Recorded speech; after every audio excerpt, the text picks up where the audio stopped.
Okay, for those of you who are just joining, my name is Veronica Parker and I am the project specialist with AEBG TAP.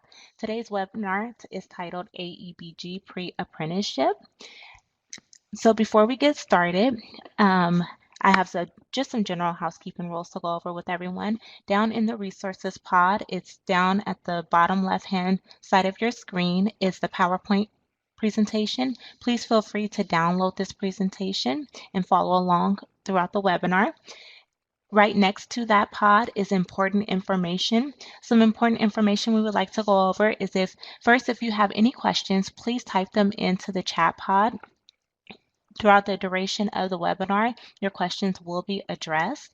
So please post any questions you have right there. This webinar will be recorded and available on the AEBG website by the end of today. So if you have to leave for any time, any period of time, or if you know someone else who would like to participate in the webinar but was unable to join, they can feel free to download it there. When you enter the room, please press the white or green sound icon at the top of the window. This will provide sound to you.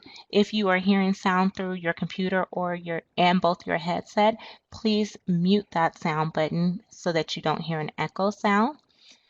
If you have to dial in, please use the telephone number 855-369-0450, and the passcode is provided in the important information chat pod as well. If you're using a Wi-Fi connection and not hardwired, the audio may break up. Your connection may be going in and out at that time, but it should restore itself. If you are hearing an echo right now, please check to ensure that you are not signed in more than once. If there is a number 2 next to your name, that indicates that you are signed in more than once, and so you will have to exit out of Adobe Connect for both of those logins and then come back in. When you come back in, you will press Listen Only, and everything should be set at that time. If you would like to increase your screen to full screen, you can do so by pressing the full screen icon up top. It's the 4 outward facing arrows. This will provide full screen to you. Please note, if you do select the full screen, you will not be able to see or contribute to the chat pod. And in order to get back to a normal screen, please select the inward facing arrows, which is up top as well, and this will get you back to a normal screen and you'll be able to contribute and see the chat pod. If there are any support requests, please contact AEBG TAP by filling out a support request via the AEBG website, or you can give us a call or email. Our email address is tap@aebg.org, and our telephone number is 888-827-2324. Immediately following this presentation, please fill out the evaluation that will appear on your screen. This is our way to make any improvements to our future webinars, as well as address any technical assistance or professional development needs you may have. For upcoming events, registration is now open for the 2018 AEBG Summit. Your consortia lead should have received a number of pins for your consortium to register. If you haven't done so already, please be sure to register for the AEBG Summit. We have an amazing lineup of presentations selected for you all, and we would love for you to join us in LA on January 22nd and 23rd. So if you haven't done so, please be sure to register for the 2018 AEBG Summit. Now I will pass it over to Neil Kelly, who will open us for the AEBG Pre Apprenticeship webinar. Thank you, Veronica. We're letting everybody get in. We had quite a few signups, and so I know people have to download Adobe Connect updates and things like that. So I'll do some introductions, we'll do an agenda review, and hopefully by then people will have come on board. Melinda is helping people through the chat if you're having sound issues, audio issues, and she will be troubleshooting throughout the presentation. So with that, let's dive in. So it's AEBG Pre Apprenticeship. This is a program that was identified in the AB 104 legislation as one of the program areas. It's one of our smaller program areas, I think, just because there's maybe a lack of understanding of how to qualify for that program and what does that mean, pre-apprenticeship versus apprenticeship. So we've got experts today to walk you through that. And so first off, from the state office at the Chancellor's office with apprenticeship, the apprenticeship coordinator. We have Nick Escobar, and Nick is on the line. Welcome. Yep, this is Nick Escobar, office. Thank you, Nick. Welcome. We also have the Director of Workforce Development for the Foundation for California Community College, and that's Tim Aldinger. Tim, welcome. Thank you. Good morning, everybody. Okay, and then we have the Project Director for the California Apprenticeship Support Network, also from the Foundation for Community Colleges, is Josh Maudlin. Hello, everyone. All right, so we've got a heavy lineup of qualified experts here. Let's look at the agenda today. So we're going to talk a little bit, I'm going to talk a little bit about pre-apprenticeship definition from the AEBG perspective, and this is what we've been telling you out in the regional training and on the webinars. Then I'm going to turn it over to the experts, Nick and Josh and Tim, and they're going to go through what is the California Apprenticeship Initiative, what is the pre-apprenticeship program design, different funding sources, what are the numbers, they're going to spotlight some of the grantees, and then open it up for questions. I'll be monitoring the chat during the presentation, and if we do get some questions that are beyond my expertise, I'll have the speakers pause and we'll take some of the questions from the chat. So feel free to use the chat to ask questions during the presentation, and we'll try to get to all of them in the course of the webinar. All right. So with that, if you do have questions, feel free to use the chat. So here is the, we're using the Department of Labor quality elements, and this has been relayed to you through the regional training that we've done throughout the state. I think we've done about 20 of these. And we talk about adult education providers should only enroll students in pre-apprenticeship instructional programs if the participants are enrolled in programs that meet the quality indicators that Department of Labor has set up. And so this puts a little more specificity than what we have been sharing over the last year or so. And so aligning with the DOL standards really helps us define pre-apprenticeship. And so here are the details on those quality elements. And Josh, Tim, and Nick will go over this a little bit in their presentation as well, but I wanted to give you the AEBG slant on this. So it would have to be an approved training and curriculum based on industry standards, approved by a documented registered apprenticeship partner, and the recruitment, educational, and pre-vocational strategies that prepare underrepresented, disadvantaged, low-income individuals to meet the entry requirements of the registered apprenticeship programs. Then they also have to have access to supportive services and meaningful hands-on training that does not replace existing paid employee. So this would be formal direct entry or articulation agreements with those state-approved Division of Apprenticeship Standards registered apprenticeship partners. So I think that's what we've been stating, but we didn't have the DOL quality element. So this further defines that. And then if you went into our TOPS Pro enterprise system that you're reporting in this year, there is an instructional program marked pre-apprenticeship. And then for outcomes, you can mark entered job training, entered training program, or entered apprenticeship as the appropriate outcome. You can also, for measurable skill gain, you can mark under occupational skill gain, you can mark meet work-based project. You can say training milestone. If you're noting a workforce prep milestone, under both of these are aligned with WIOA. Acquired workforce readiness under workforce prep could also be marked in TOPS Pro Enterprise. So that's kind of the training that we do, and that's been happening all throughout this year. And we'll do a little refresher into the new year. But let's go on to some new information. I'm going to bring in Nick and Tim and Josh, and I'm going to turn it over to them. Good morning, everyone. This is Nick Esquivel again. So we're all going to kind of be talking about California Apprenticeship Initiative, but let me just kind of get kick it off by giving you an overview of what CI is. So we are now in our third year of funding for the California Apprenticeship Initiative. This initiative started back in fiscal year 15-16, and we've been receiving $15 million every July 1 to accomplish two things, and one of which is to develop new and innovative apprenticeship programs from the ground up, as well as create a pipeline into existing state-registered apprenticeship programs through the pre-apprenticeship grant programs. We have roughly 49 grants throughout the state.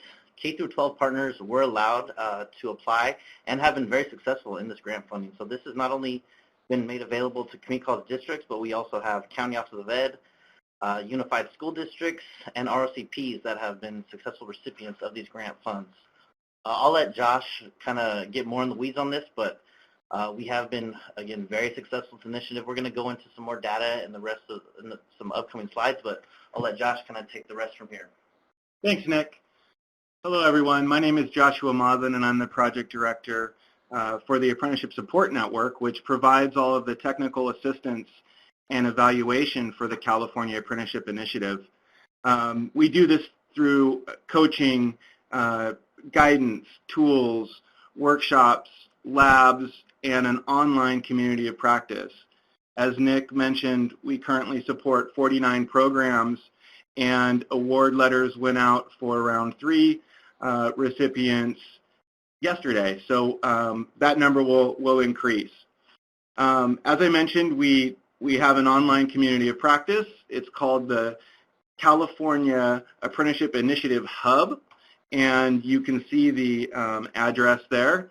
And this is a place where our grantees go for information, but also to share effective practices, and encourage you all, if you're interested, to check it out.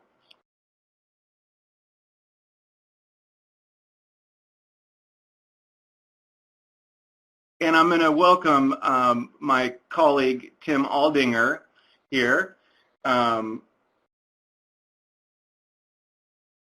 who's going to take us through the next slides. Thank you, Josh. Hello, everyone, again. My name is Tim Aldinger.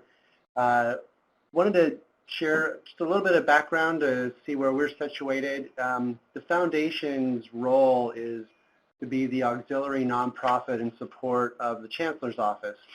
And we have different departments, and we support different areas of the Chancellor's Office. So Josh and I work primarily with the Workforce and Economic Development team. So Nick and some of his colleagues and others under Vice Chancellor Vaughn Tonquinlivan. Through that work, we do a lot on the workforce development team to try and support quality work-based learning, which really spans everything from supporting career exploration for young people all the way through placing them in short-term to longer-term jobs. We've been grateful for the opportunity to do our best to start linking different parts of the workforce system in general together.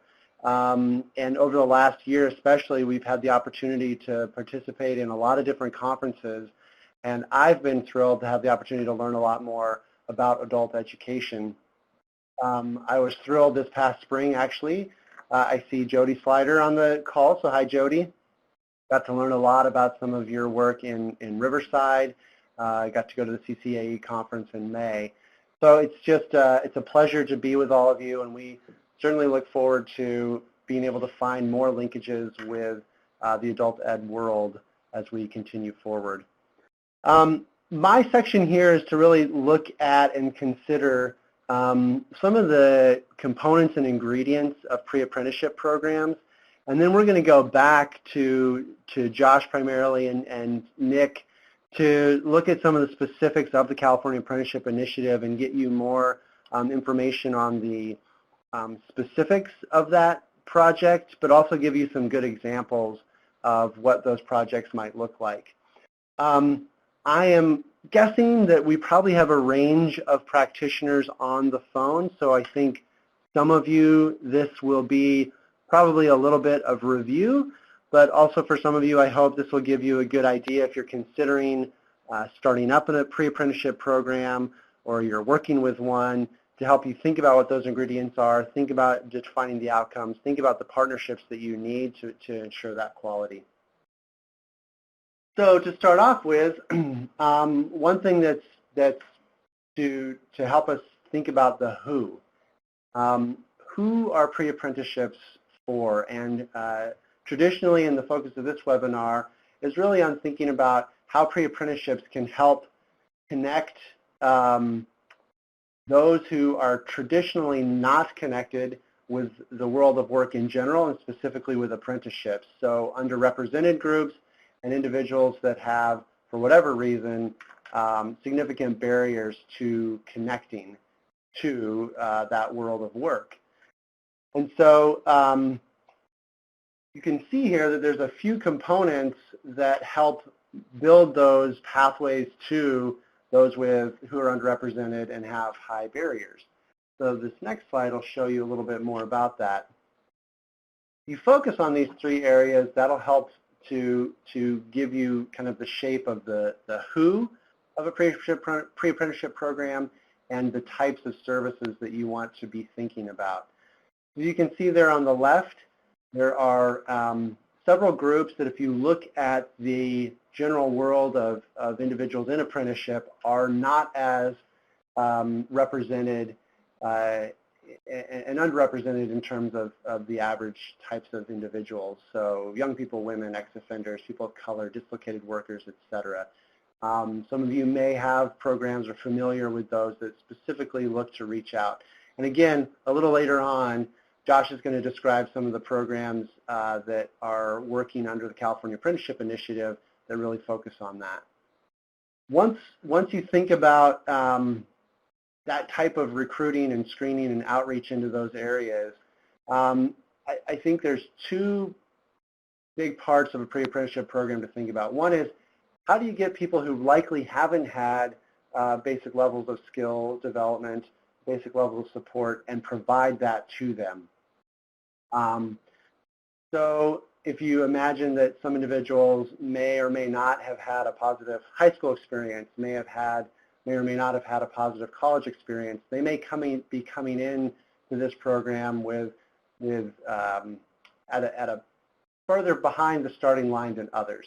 So being able to provide those supports so that they're aware of what careers are there, be able to make sure that their fundamental academics are at a good level.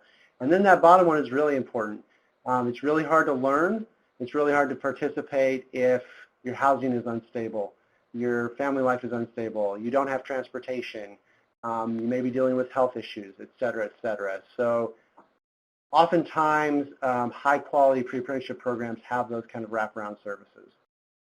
And then with the goal of eventually transitioning into something after the program, you want to think about what are the needs, if they are going to go into an apprenticeship program, that they're really ready and going to be competitive to get into that. So how are they apprenticeship ready?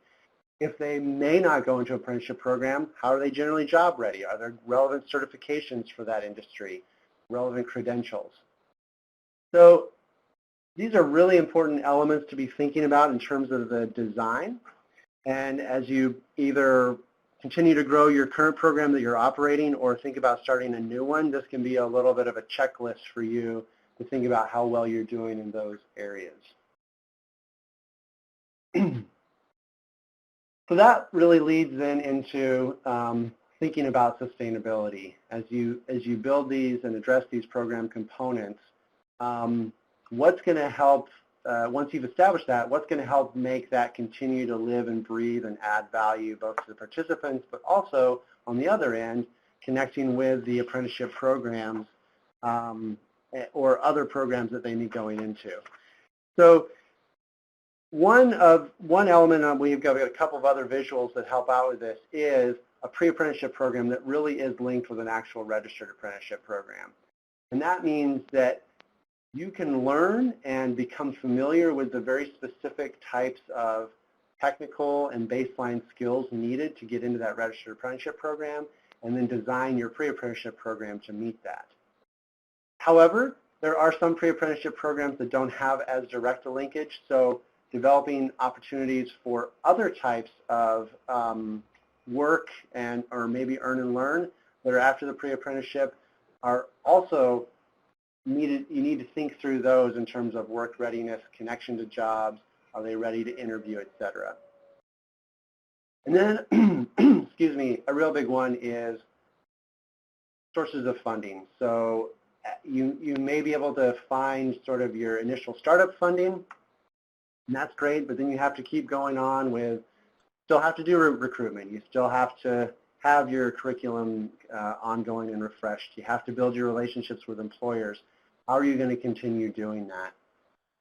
Then this fourth bullet is integration to career pathways, and certainly something that we see a lot of at this statewide perch is that there are so many different funding streams that have this goal of connecting people to work, but oftentimes in the same region, the same city even, you'll have initiatives that are trying to serve the same industry sector, even the same businesses that aren't aware of each other.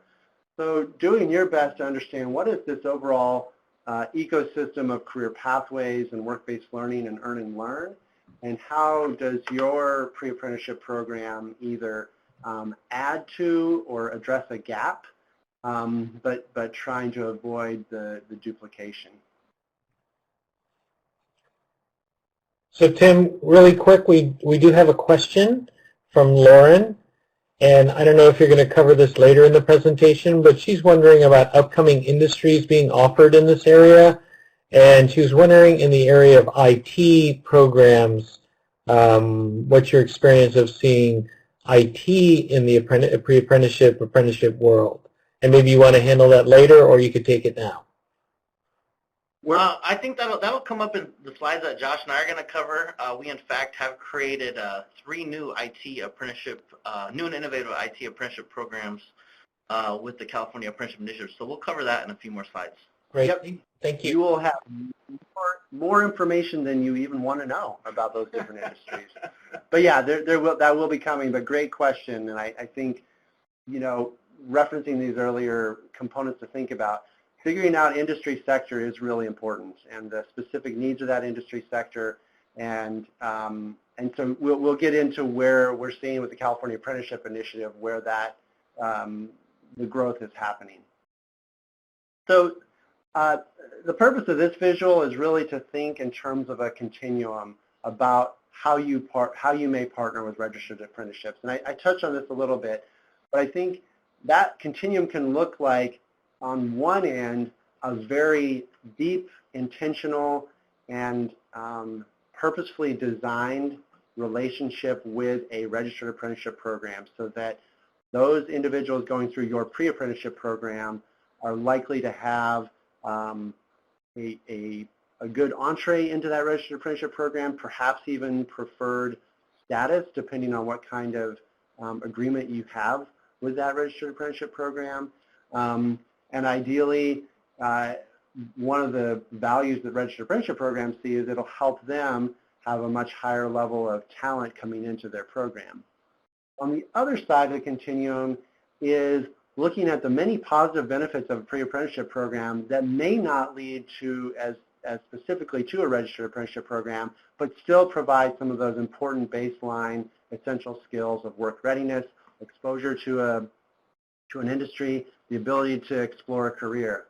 If you put yourself in the shoes of apprenticeship programs, they're certainly going to be happy if the pre-apprenticeship program actually ends up weeding out some people that realize that this is not the kind of work for them, and that they may like the industry, but it's different types of work or different types of occupations. That's still a win, and certainly better for everybody that can be discovered before they're actually in an apprenticeship program, and more investment of time, energy, and resources has happened. That middle one is maybe in a program that's perhaps a couple of years, 2-3 years into development, where maybe you are working with a number of different registered apprenticeships. Perhaps it's not as deep as the direct entry into one, but you have a few different ones that, you know, some industries, the skill sets cross over. So you may have some skill sets in advanced manufacturing that are similar to ones in the trades, for example, and you still could work then with registered apprenticeship programs in a few different industries, or aerospace, for example. And again, we'll talk about industries in a little bit. So, excuse me, a similar look, but really through the participant lens, is thinking about that continuum. And I touched on this a little bit when I was describing the ways in which that connection could happen with actual apprenticeship programs. But just as similar, if you think about the benefits for the actual participant, like I said, nobody's going to mind being more ready, more job ready, more work ready, more career aware. But at the same time, in the deeper engagement, no one's going to mind having a direct entree into a registered apprenticeship program. You can see there in the middle, maybe some apprenticeship programs are developing more technical skills, or maybe some may lead you into an additional career pathway in community college, for example. So one way we've tried to utilize an existing resource in developing the soft skills of our pre-apprentices is utilizing the 21st century soft skills by Rajinder Gill. So we're continuing to try to, as apprenticeship serves as a really a great source for workforce development within the community college system and our K-12 system. We're trying to integrate that into so many existing initiatives that we currently have going on. So guided pathways, strong workforce development funds, our work now with adult education, utilizing our 21st century skills. We could go, you can think of some other ones, Tim. Well, it tees up this next slide perfectly, Nick, this will be my last one before I turn back over to Josh, but thinking about those different initiatives that sometimes also have funding attached to them. We're guessing most of you are familiar with these on the webinar. WIOA is the Workforce Innovation Opportunity Act, so your local workforce development board is funded in some ways through that. And apprenticeship is one of the hallmark strategies of WIOA, and is something that all the way from the state workforce board down is a big push. We should note too, if folks aren't aware, apprenticeship overall is a big priority of our governor. He really wants to see apprenticeships really expanded in the state and expanded into new and different industries. So currently we're at roughly 78,000 registered apprentices in California. That represents 1/6 of all registered apprentices in the nation. Tim Rainey's group with the California Workforce Development Board and our colleagues at the Division of Apprenticeship Standards are working together to expand that to 128,000 by 2020. And then one gubernatorial candidate, some of you may be aware of, Gavin Newsom, is running a platform to increase that to 500,000 apprentices. So we're really looking into these non-traditional occupations outside of the building trades. The building trades represent over 70% of that 78,000 number of registered apprentices, but in the slides Josh is going to cover here quickly, again, we're really focusing on non-traditional occupations. So those programs that don't have training trust funds or public labor agreements that makes the building trades apprenticeship program so successful, really have to look at alternative sources of funding to be sustainable. Employment Training Panel, your Adult Ed Consortium funds, Perkins funding. We have WIOA listed here. California Apprenticeship Initiative is not going to be around forever. It's seed money to allow these programs to start really innovative concepts regionally throughout the state, but they're going to have to rely on a number of funding sources, primarily employers, to keep these programs running long term. The good news is Josh and Nick have each committed to 150,000 apprenticeships themselves, so the pressure's off a little bit for everybody else. Anyway, thanks for that, Nick. So just as a quick summary of that section, I think as you're thinking about either growing your pre-apprenticeship, starting a new one, partnering with one, thinking about those elements of how you're serving, who you're recruiting, what is your connection with registered apprenticeship programs, what industry are you in, and then how are you going to do sustainability and make sure that you've got something that lasts beyond that initial funding are all important criteria. And so now I'm going to turn it back over to Josh, who's going to give you some more of the specifics about what this looks like through the California Apprenticeship Initiative. Thanks, Tim. And yes, we are definitely going to talk about the IT sector.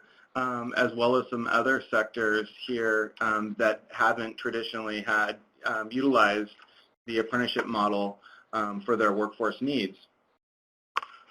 So this first slide here takes you through the different grantees that we have, and I'm going to explain a little bit about what the first column means. So we have we actually have two primary buckets of new funding for these new grants. The first being new and innovative. As Nick said earlier, those are our grants for registered apprenticeship programs that are doing this work in new and innovative occupations. The second is for pre-apprenticeship, and as you can see here, we have 20 pre-apprenticeship programs currently, and then I think 15 were just funded yesterday. Yeah. So this number is already outdated. The first column there was for accelerators, and those were smaller grants. That was a program that was in place before Nick started this journey with the Chancellor's Office, and I don't think there's going to be more funding in that category, so we're not going to talk too much about that here today. So this is our grantee map, and I know that it's difficult to see because the funding is so clustered, you know, in the Bay Area and in Southern California. But I wanted to put this up here so that you could get a good idea of where these new and innovative grants are taking place. And this is a really good resource for you if you're looking to start a new program, or you have an existing program and you want new linkage agreements. So this will show you where this work is happening, and of course you are always welcome to give me a call, and I'm sure Neil can make sure that you have my and Nick's contact information. So the red is the round one funding for new and innovative grants. The green is the round two funding for new and innovative grants, and as you can see, the sort of goldish color is pre-apprenticeship round two, and the blue color is round one.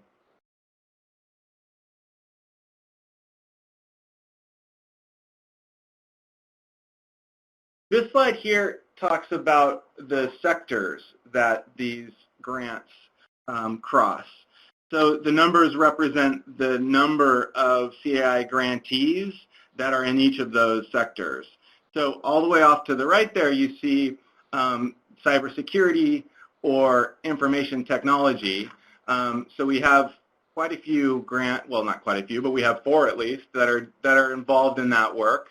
And advanced manufacturing, health and life sciences, and then transportation and logistics.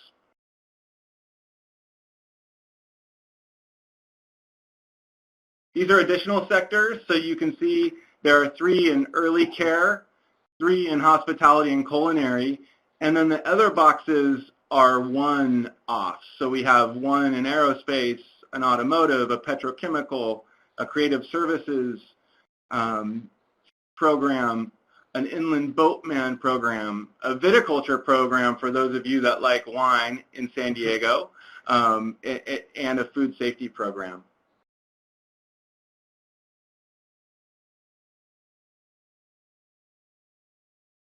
This slide here lists the occupations, which is also a nice reference for those of you that are creating linkage agreements in this new space. So you can see the sector on the top, and then in the smaller print, you can see the actual occupations. So I'm not going to read them all off to you because you have them here and you have access to this presentation. But you can see that there is occupations in new and destructive testing, which is in aerospace.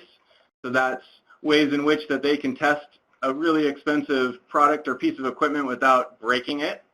There's welding, CNC machinists, coach operators.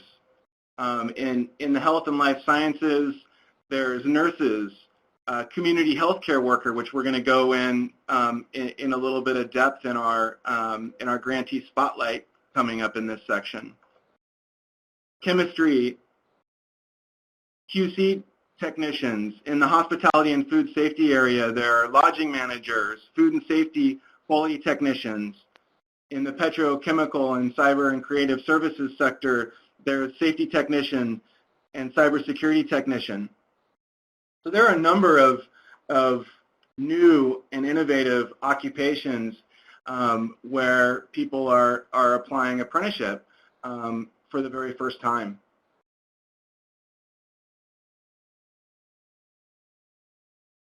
These are our pre-apprenticeship programs, and I have to apologize. It looks like the formatting got a little bit screwy here. In the construction sector, we actually have 13. So those are 13 pre-apprenticeship programs that connect to the building trades and support the building trades. Those all might have multiple linkage agreements, though. So they support more than just 13 construction apprenticeship programs. As Tim mentioned, in program design, and all of you that do this work know, the more linkages you have, the more on-roads that you have for your pre-apprentices into and opportunities, the better for your program. So the next section is health and hospitality, information technology, aerospace. There's alternative energy programs. We've got 4 advanced manufacturing pre-apprenticeship programs, 2 automotive, petrochemical, and a protective services pre-apprenticeship program.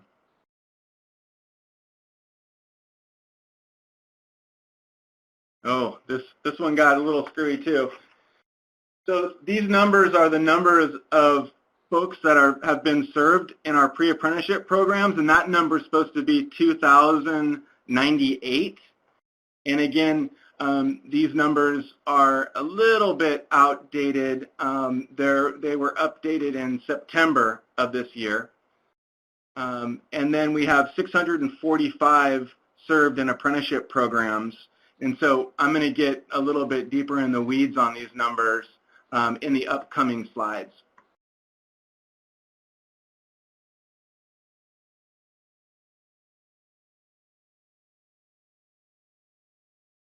So this shows the number, the columns here are the grantees, the sector, the number of enrollees, and the number of completers by program here. And so these are 8 round 1 grantees. There's over 2,000 participants and over 400 completers. So for example, in Pasadena, we have a building construction and design and nursing. They have 807 enrollees with 77 completers.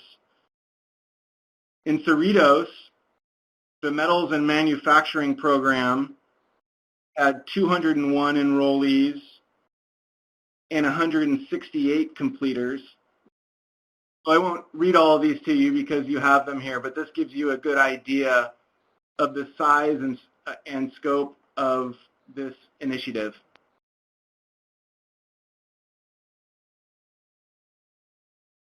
So this is the same thing, but for apprentices.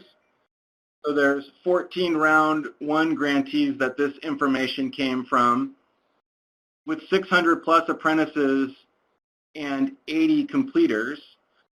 So, as many of you know who are involved in this work, apprenticeship is it's a longer and deeper commitment. So although there's only been 86 completers up to this point, these are 645 folks who are being paid to learn. So really successful.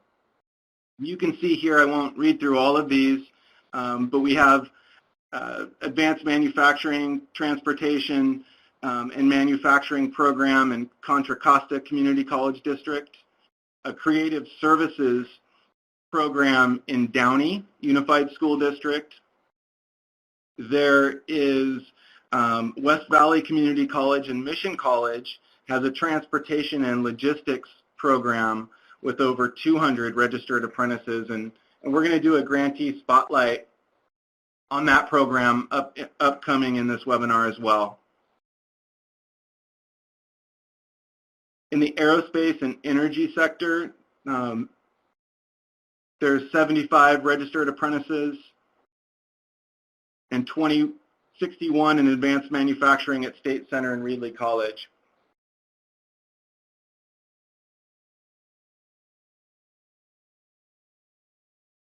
This slide here gives you information about our pre-apprenticeship participants and the diversity numbers. We're really proud of these numbers, and as Tim mentioned in his section, pre-apprenticeship serves underrepresented populations, and so these are our target populations, some of them, and so these numbers here give you an idea how our grantees are doing. So in the female, the top section is females, and I'll explain sort of how these numbers work. This is 29%, so there's, and we're going to go a little bit deeper into these numbers in the upcoming slides, but these 29% of all of the folks involved in our pre-apprenticeship programs through the California Apprenticeship Initiative are female, versus 6% of all active California apprentices. So that's what this verse number is here. So 52% of the California Apprenticeship Initiative pre-apprenticeship participants are Hispanic versus 47 of all active California apprenticeship programs. So the Department of Apprenticeship Standards is very interested in these numbers as well, and they collect these demographic numbers based on enrollees in, Tim.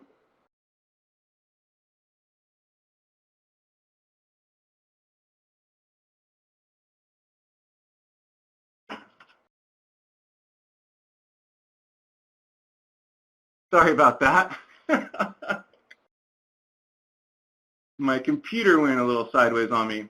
So they're very interested in those numbers as well, and track them, and then they release those numbers quarterly in reports by the chief at the CAC, which is the California Apprenticeship Council meetings, and those are quarterly meetings that happen. They're public meetings as well, and I encourage any of you that are interested in this work to try to attend one.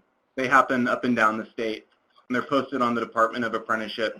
And in 3 months, the California Apprenticeship Council, in collaboration with the entire apprenticeship community throughout the state of California, is going to be hosting the California Conference on Apprenticeship. I can provide that information to Neil, who can share that with the group, but for any of those of you on this call that have some best practices or models that you have developed or have implemented on the pre-apprenticeship realm, please email me. Neil has my contact information, and hopefully after this email you all have it as well. But it'd be great for some of you who have established those best practices to potentially present at the California Conference on Apprenticeship. So I'll provide some more information, and Neil and I will communicate on how we can best share that with this audience. Thanks, Nick. So these numbers here are the same comparison but for our apprenticeship program. So there's 46% of the California Apprenticeship Initiative participants in apprenticeship are female versus 6 in all of active California apprentices. So that seems pretty good, except for when you compare that data to the percentage of California residents being 50% female, we're certainly not quite there. 56%, excuse me, Hispanic versus 47%, 12% African American versus 7%, 6% Asian versus 4%. So we're really proud of these numbers. This slide here gives you a breakout of these demographics by sector. So it really shows where the needle's being moved. In our initiative, gender diversity has really come in the large part by expanding apprenticeship into occupations that typically employ a large share of females. So you'll see here in early child care and education, that program is 100% female and 96% Hispanic. These numbers here are the total number. So you can see in the aerospace sector, the total number of participants is 75. Only 9% of them are female, unfortunately, working on that. But 56% are Hispanic, which is a great movement considering that that sector is traditionally dominated by white males. Advanced manufacturing, you can see 53% Hispanic. Creative services, 70% female, 67% Hispanic. Healthcare workers, 84% female, 46% Hispanic, 25% African American. So you can see really which of these sectors are influencing our demographic numbers with these slides.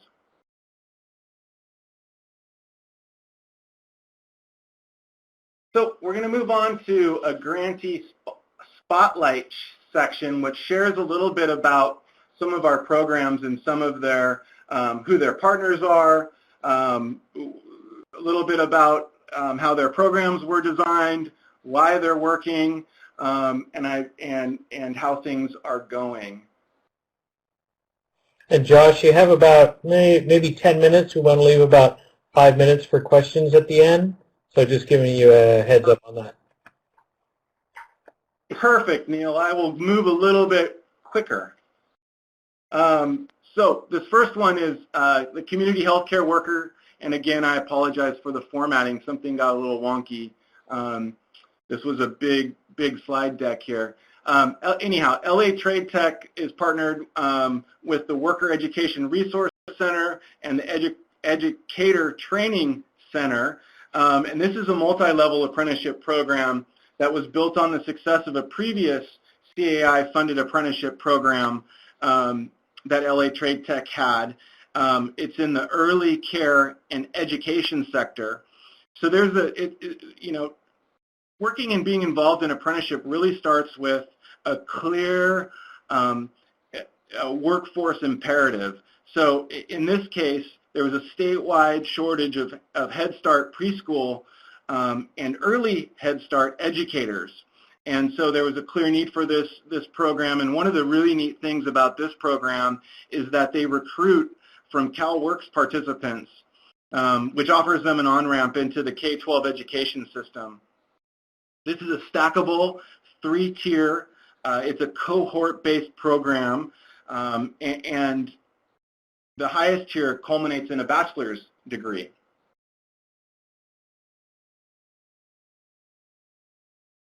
This is one of our pre-apprenticeship programs. Cerritos College and Southeast Los Angeles County Workforce Development Board partnered to put this program together. And this program works directly with the Field Ironworker Apprenticeship and Training Center. So this is one of those, as Tim talked about, on the far end, where there is actually a direct pipeline into their program. So they work directly with this one program. It's a partnership between Cerritos College and their district, the Southeast Los Angeles County Workforce Development Board as well. And they have a 2-week boot camp that provides these experiences to potential iron workers, and they provide things like books and boots, workwear, and other tools and supplies to help their apprentices be successful.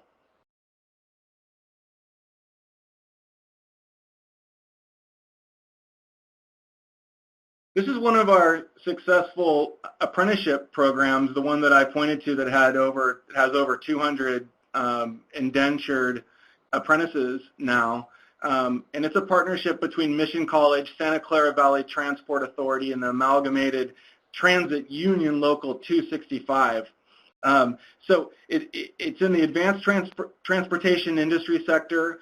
This program has 4 stackable apprenticeships, so it's a really unique program. They have the bus operators, light rail maintenance workers, overhead line workers, and bus maintenance, and these are all stackable, so you can go from one to the other. This program is also, not only is it approved by the Division of Apprenticeship Standards, which all of our California Apprenticeship Initiative grants must get approval from the DAS, but it's also been approved by the DOL, the Department of Labor. This program leverages existing work that they had already done. So the Transit Apprenticeships for Professional Career Advancement Initiative, TAPCA, was work that was already done prior to getting a CAI grant. And it's a partnership between multiple stakeholders. So you've got the college involved, the district, as well as 2 local workforce boards. So Silicon Valley Workforce Board and Nova Workforce Board are both involved in this project. This is the IT program that we promised we'd talk about. So yay, here it is. And this is really neat because San Luis Obispo County Office of Education created the New Tech Pre-Apprenticeship Program. And essentially they have a pre-apprenticeship program that they've created for a new and innovative apprenticeship program that they created, which is really cool and innovating, so that they can have a pipeline into their IT apprenticeships. And so this pre-apprenticeship program screens for attitude and trains for aptitude. I just think that's really cool. Students receive several industry-recognized credentials and training that would make them eligible for entry-level IT or software testing work. It's actually, the pre-apprenticeship program is structured as an after-school program that has an online component, and they were very deliberate with that decision.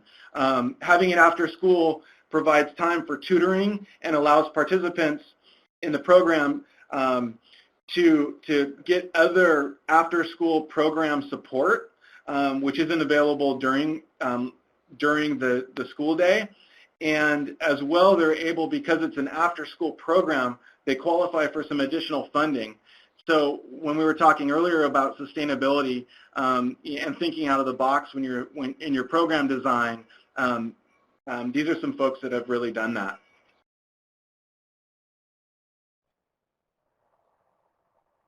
This is the California Professional Firefighters Pre-Apprenticeship. This is also a really cool program.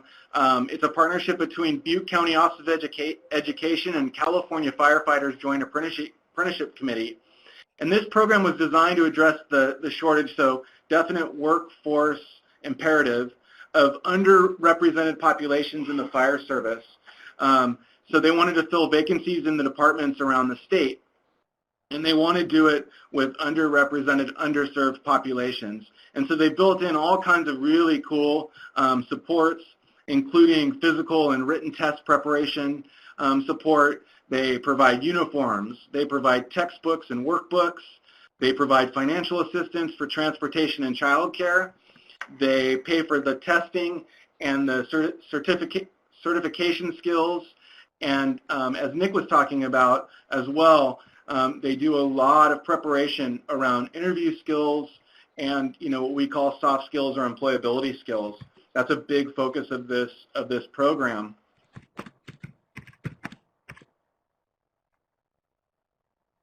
This is San Joaquin County Office of Education's Building Futures Academy.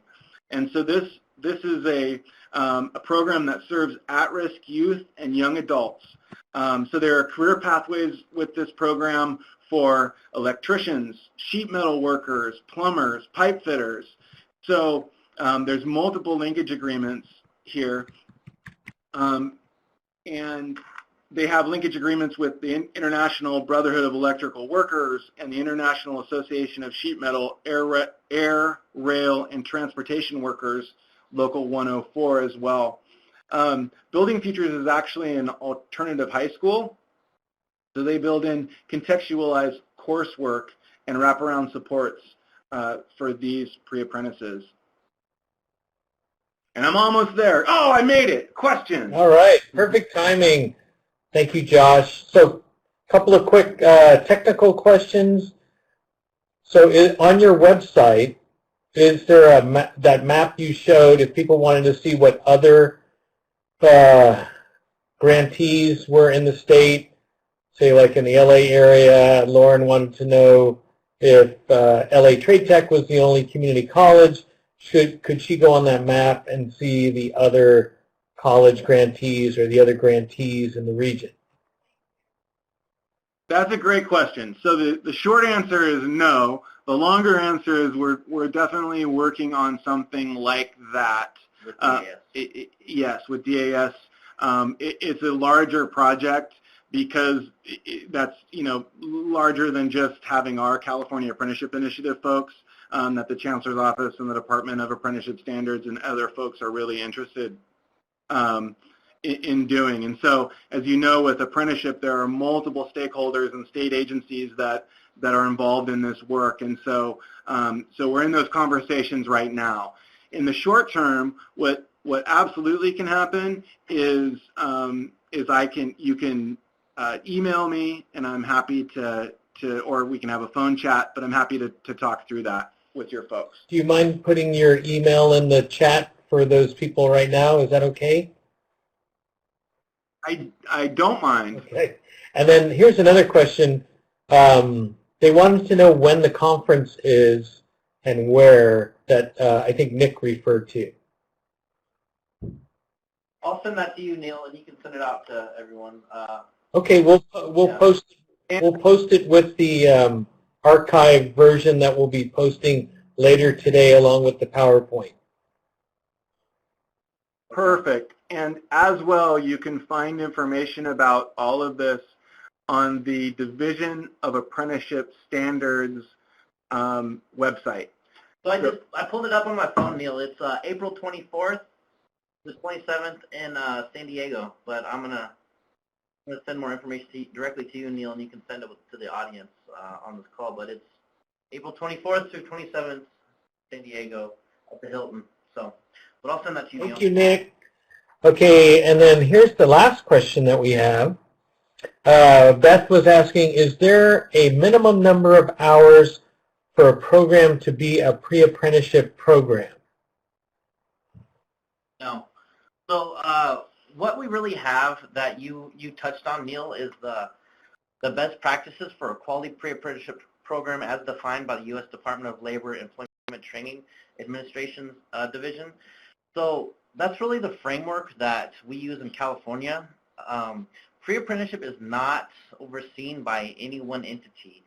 It can be loosely structured. The Division of Apprenticeship Standards does not oversee pre-apprenticeship programs, but we really, for anyone that has been a recipient of one of our CEI grantee awards, they are required to follow all the requirements and meet the certain metrics and expectations in the CEI grants. But Javier Romero and I are working with Josh and DAS to provide some more structure to pre-apprenticeship. One thing that we see that as a disservice to pre-apprentices is they come into one of these programs, whether it's enrolled with an adult ed school or a community college or a local career one-stop center, and they go through a 6-week crash course on pre-apprenticeship, and they get out and they show up to an apprenticeship training center and they say, hey, I just completed this program, I'm ready to be an apprentice. And that program says, well, that's great that you went through this program, but that doesn't necessarily enable you to enter this program. So we're trying to work very closely with the California Apprenticeship Council, DAS, the foundation, my office, to make students know what they're getting into and make sure that those educational partners that are creating these programs are creating a realistic expectation. There is no guarantee that just because you are a pre-apprentice that you will then become a registered apprenticeship. We're trying to make pre-apprentices more competitive to be selected and enter into a paid on-the-job training program through an apprenticeship program, but there's a lot of obstacles to guaranteeing that. But what we really have right now is the structure that you discussed in your slides, Neil. But again, we're looking to make that more structured and do everything we can to fulfill the expectation that once these pre-apprentices finish these programs. Great. Thank you, Nick. So we do have on top of the DOL quality elements, for AEBG, for program outcomes, we will not track any program outcomes unless the student has 12 hours of instruction or more. I mean, that's kind of at a minimum. So that would also fall for pre-apprenticeship as well.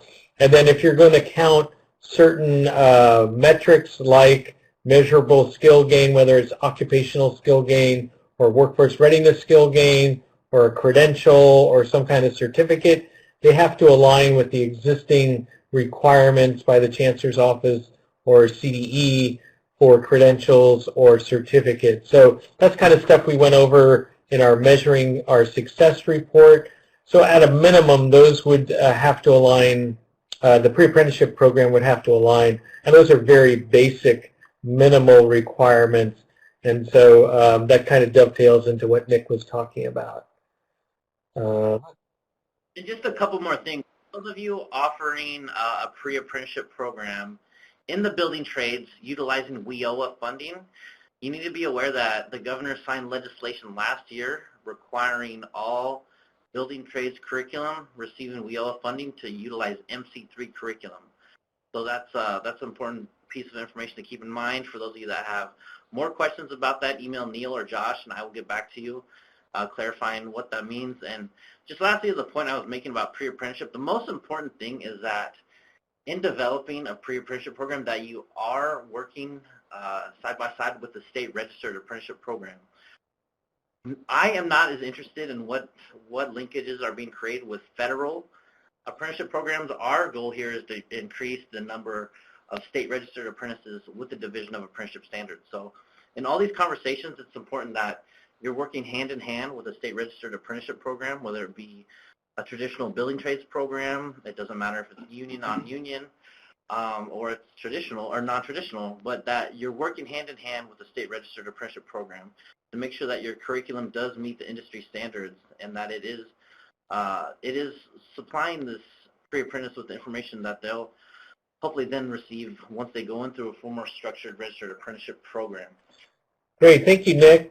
So we did have a couple of people on the call say they did get a pre-apprenticeship grant, Lake Tahoe Adult Ed Consortia, and it sounded like LA might have received one of those pre-apprenticeship grants too. I'm not sure if that's connected to AEBG, but we'll follow up with Nick, Josh, and Tim to further connect with adult education and these pre-apprenticeship programs that are getting funded. So we look forward to having more conversations and following up on the great information that was provided today. So we thank the presenters, Nick, Josh, and Tim, and we welcome you back at any time for a follow-up conversation on pre-apprenticeship or apprenticeship. Any final last words, gentlemen? Sure. Thank you, Neil.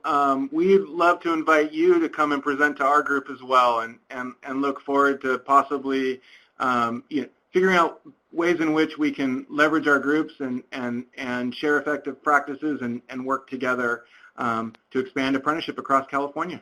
Great. Thank you. And with that, Veronica is going to give us some last words on the archive, the evaluation, and upcoming webinars. So I'll turn it back to Veronica, and thank you everyone today for participating, and to the presenters, thank you once again. Thank you, Neil, and thank you to everyone, the other presenters as well as the participants for today's webinar. Immediately following the closing of this webinar, you will receive an evaluation. It will be a pop-up on your screen. Please be sure to fill it out to let our presenters know what you thought about the webinar, as well as to address any other professional development or technical assistance needs you may have. In addition, on Wednesday, December 13th, we do have another webinar scheduled. It will begin at 12 o'clock p.m. and the topic will be Digital Badges presented by Blair Roy with OTAN. So please be sure to register for this webinar. It is a great webinar. Also, the registration for the AEBG Summit is open, so please be sure to register for the summit. Consult with your consortia leads to see about registering for the summit. Also, I will post the archived version of this webinar along with the PowerPoint presentation. I understand the file is big, so we will post the regular PowerPoint as well as a PDF version. And then I'll also include the contact information for Josh as well. And that can be found on the AEBG website under Archive Webinars. Thank you everyone for your participation this afternoon, and have a great weekend. Thank you.